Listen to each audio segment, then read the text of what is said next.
Hi, this is Yuan Yu, technical fellow at Microsoft. I lead the Microsoft's AI frameworks team. My talk today is about Microsoft's AI at scale. So first, let's start with a very brief history. The whole journey started in 2017. At that time, we were struggling to even train the BERT model. Our CTO, Kevin Scott, saw this problem and made it his number one problem to solve. So this is when the project Aristotle started.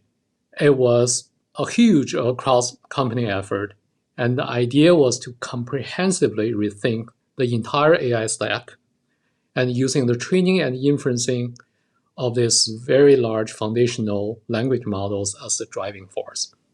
So the rethinking can be actually very nicely summarized into these 5 dimensions: AI accelerators, high bandwidth interconnect for massive scale out, and the systems software, and also a unified AI platform for both first-party and third-party customers. And the training and inferencing of those large foundational models. The plan is to learn and build and iterate and harden it first with first-party teams and then make it available to the general Azure customers. Here we are 5 years later. The results are quite remarkable in my opinion. It has fundamentally shaped up Azure compute infrastructure, our AI platform, and also service and applications we offered to our customers. Specifically, we scaled out the Azure infrastructure and built AI supercomputers that enabled us to train the GPT-3 and the Micron Turing models. And we also managed to build this Azure machine learning into a single unified AI platforms for both first-party and third-party customers. We also built out our ability to efficiently deploy large AI models at scale. And so the large-scale deployment of the amazing GitHub Copilot model is a very good example of it. On the AI software front, we continue to build out the technologies that enabled us to train and inference those large models. And last but not least, we would like to infuse AI in every platform and application. For this, we build a cross-platform AI inference engine that is serving trillions of application inferences daily across cloud and edge. So putting all the pieces together, so this is the high-level view of the unified Azure AI platform we are building. It is a common stack shared by the first-party and also third-party customers. And for this talk, I'll focus on the AI frameworks layer. I'll focus on a set of new features we integrated with PyTorch. And these features optimize almost all the important aspects of the large-scale distributed training, and so memory, compute, communication, and reliability. A significant reason for us to be able to commercialize our large model is because of these features. And so software is making the hardware orders of magnitude of more efficient and also capable. So before we get into talking about the software layer, let's first take a look at the Azure AI supercomputer infrastructure.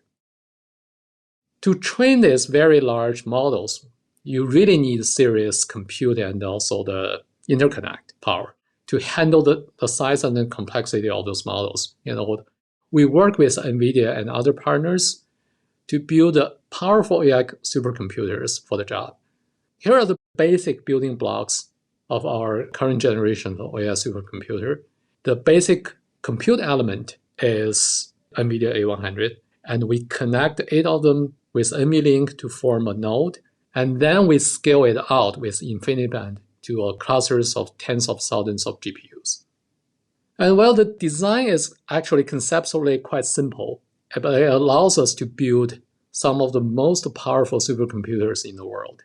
It also provides a reasonably simple programming model enabling us to build the software to train the models, such as the 530 billion parameter model of Micron Turing. So here are two examples of the supercomputers we have built. The one on the left is the supercomputer we built for OpenAI to train the GPT models. It has 285,000 AMD CPU cores and 10,000 NVIDIA V100 GPUs, and linked together with InfiniBand. And this is the fifth largest supercomputer in the world at the time it was released. So our next generation of the system will have over 30,000 NVIDIA A100 GPUs. The one on the right is the supercomputer we built for another customer.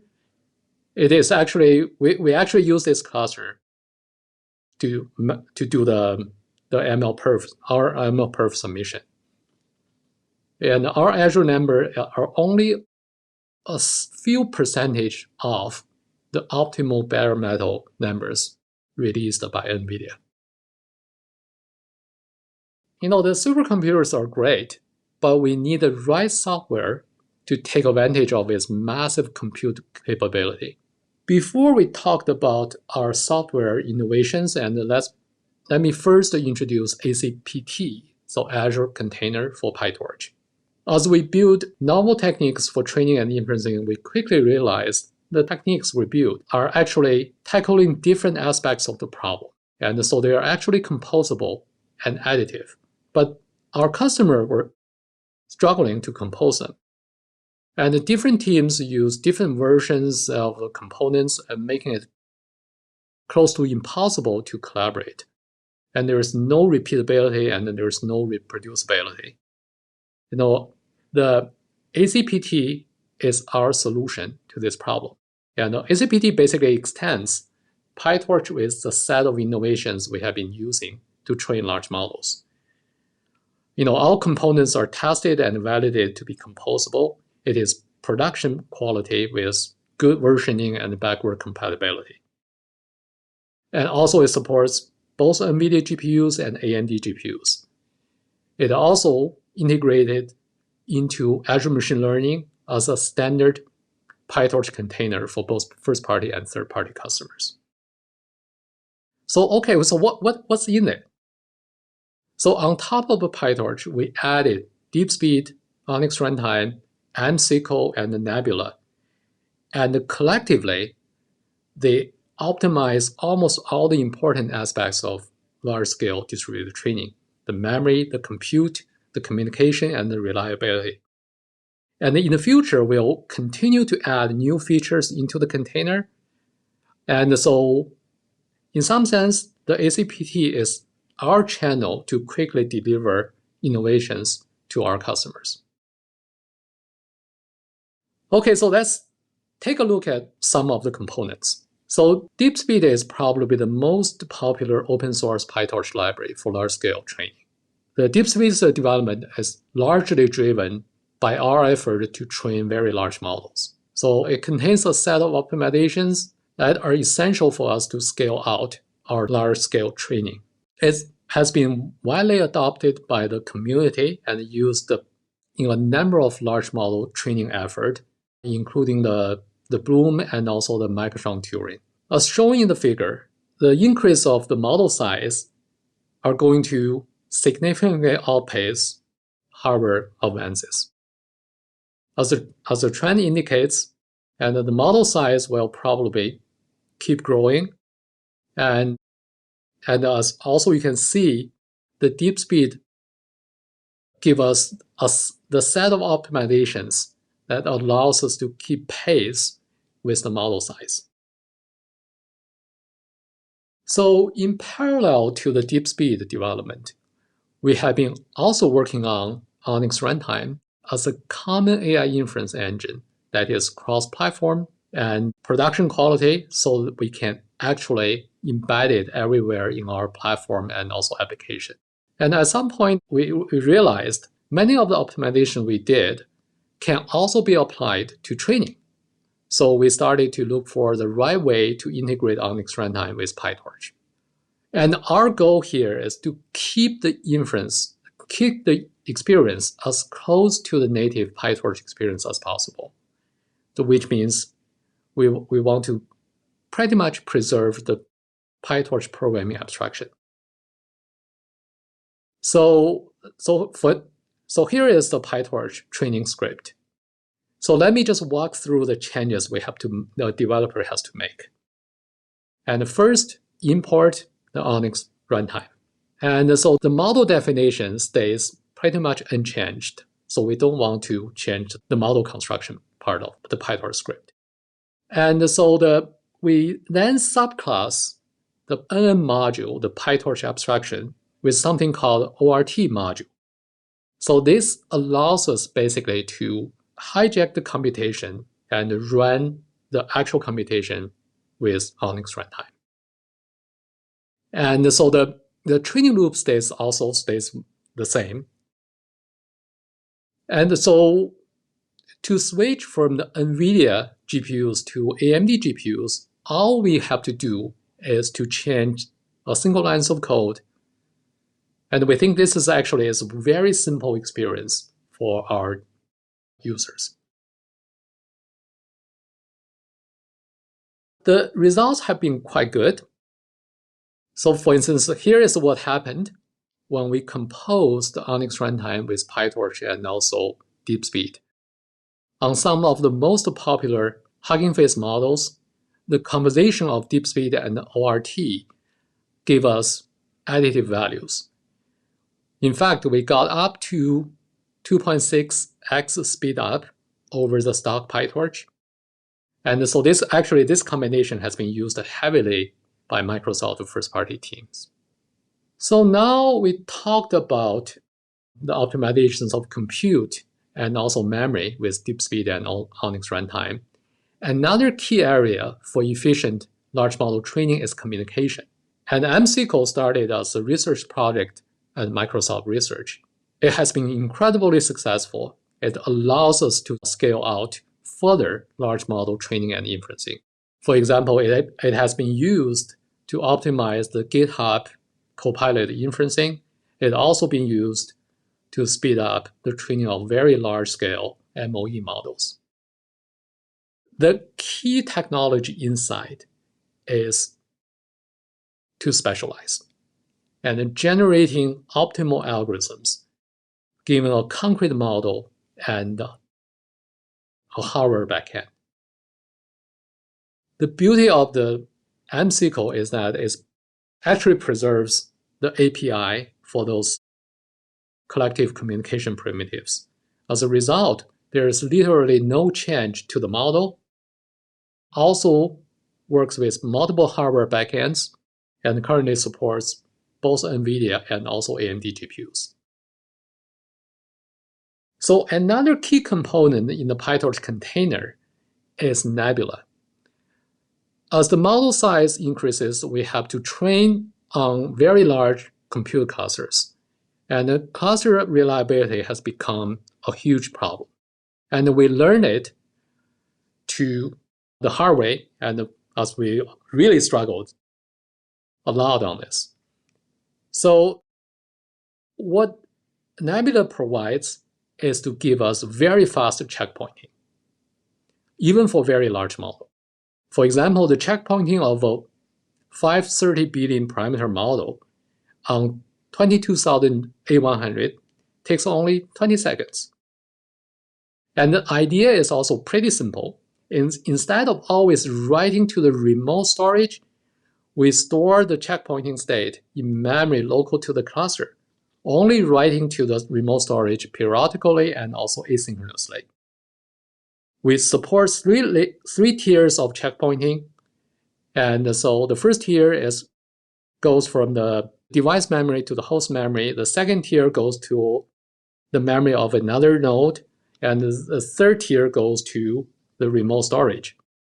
And so we typically use tier 2. Okay, all we have been talking about so far is about how to scale out training, but it's only half of the problems.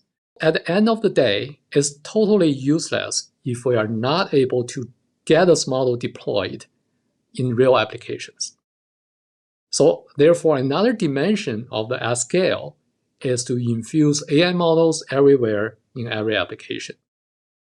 At roughly the same time in 2017, so we started to address the inference problem. At that time, we were actually pretty bad. And there were fragmentations all over the places because we didn't have a high quality runtime. People end up creating a lot of mini runtimes for their specific model and execution environment. And it was just unscalable, not scalable, and not manageable. And so we built Onyx Runtime, and we set a quality bar that it can be embedded into the most demanding Microsoft applications. So that is the Windows and Office applications. So within 4 years, we have seen very widespread adoption by the first-party products. And so using a single common runtime allowed us to quickly scale out AI across our platforms and applications. And for example, every time you use Adobe on Windows, Adobe Photoshop on Windows, and you probably invoke some AI models using Onyx Runtime. So at the core, the problem we have been really trying to solve is what I call the into the third problem. For every application, by the way, there are many thousands of applications, thousands of them. The developers will have to deal with the cross-product of the platform and also hardware backends. And this is just not manageable. And cross-platform and hardware fungibility are the key to reduce the complexity. So the idea is to build a compile, deploy, and run software toolchain so to reduce the into the third problem into an end problem for the developers, abstracting away the complexity from the developers. It depends on a few key elements: a cross-platform production quality runtime, and software abstractions to support hardware fungibility, a model optimization service that does the hardware-dependent optimization and packages and distributes the compiled models. The key insight is to encapsulate the hardware awareness in this centralized tool, creating the illusion of hardware independence for the developers. And zooming in a little bit more on this, in our last build conference, so Sadia introduced the hybrid loop. And this is exactly what we're building. We're building the optimization service in Azure Machine Learning. The service can apply a bunch of model optimization techniques and then compiles to a given hardware target. And the output is a highly optimized model package for a specific hardware target. We'll use the cloud-based container registry and app store for storing and distributing the models. The applications then install the correct version of the model and invoke Onyx Runtime to run it. A model can be executed across the cloud and edge and forming this thing called hybrid loop. So more specifically, so we use the Onyx Runtime as the AI inference engine across the cloud and edge. The Onyx Runtime has a simple abstraction called execution providers. And more specifically, and we use Onyx Runtime as the AI inference engine across the cloud and edge. And Onyx Runtime has this simple abstraction called Onyx Execution Provider, which allows us to delegate computations to different execution backend. So this is how we compose with hardware vendors. And also this is also how we can interact with the cloud, in our case, and dedicate computations to Azure Machine Learning. So application use a consistent API, and also the Onyx Runtime orchestrates and manages the computation and also the resources across the cloud and the client. And one big problem with this vision is to deal with a huge number of operators. Each hardware backend provides a kernel library, but there is always another missing operator. And so our approach is to complement the kernel library with Triton. We would like to work with the community to turn Triton into a reasonably general purpose DSL for kernel programming. So it's applicable to many hardware backends. And then we would like to collaborate on lowering both Triton and Onyx into MLIR, and then work on the optimization and compilation for the most interesting hardware backends. So to wrap up, I hope I have given you a good overview of what we have been working on. One thing I learned in our journey, and also I would like to highlight, is the composition. So every time we manage to compose, and we won. So I have touched on quite a few examples. The composition of DeepSpeed and Onyx runtime for PyTorch, the composition of the cloud and the client to form the hybrid loop, the combination of Onyx runtime with hardware vendor backends. All these are only possible if we open source our software and work with the community to create open standards and to build composable abstractions and clean interfaces to enable the conversation and facilitate collaboration.